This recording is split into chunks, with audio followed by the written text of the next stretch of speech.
I'm Robin Clevett. Now I'm doing some plasterboarding, but before I do any plasterboarding, I'm doing ceilings here. There's always one thing I quickly knock up, and this is something which has been around for so many years I cannot remember. In fact, all of my career, I always used to see tackers do this, and I think that this is so useful. You can get all kinds of other things to lift and hold plasterboards, and they're all pretty good as well.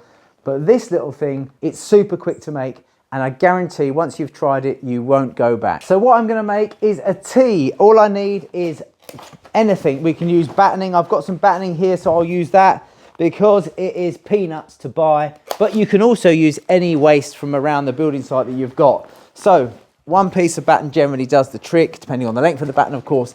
And all I'm going to do is take one measurement, and that is the floor to ceiling measurement without the plasterboard on.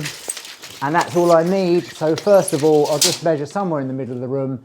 And here I've got 2,730. Just check that over here, 2,730.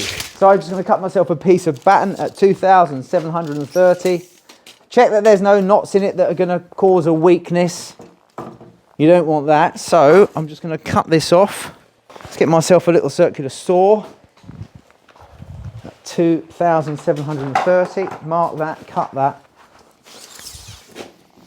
There we go. Now,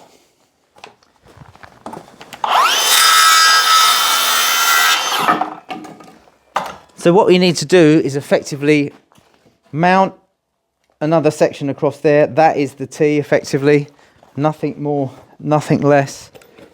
And then we just want to brace that. It is a 5-minute job that all plasterboarders, you see them do this if they turn up on a job and they haven't got some sort of lift or a stand.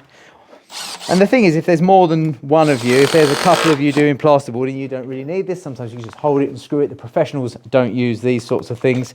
But for me, a carpenter who's tacking, this is the ideal solution. I'll just get another offcut for the brace. This is all we need for that.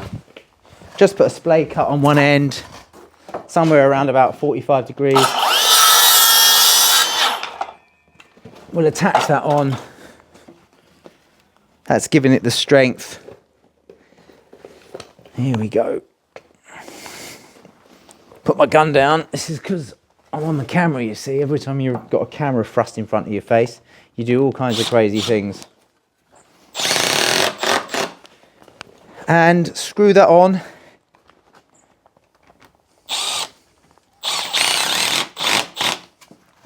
And there we have a very quick and very simple device to give us a hand while we put up plasterboard. So what we do, we lay this by the wall like that.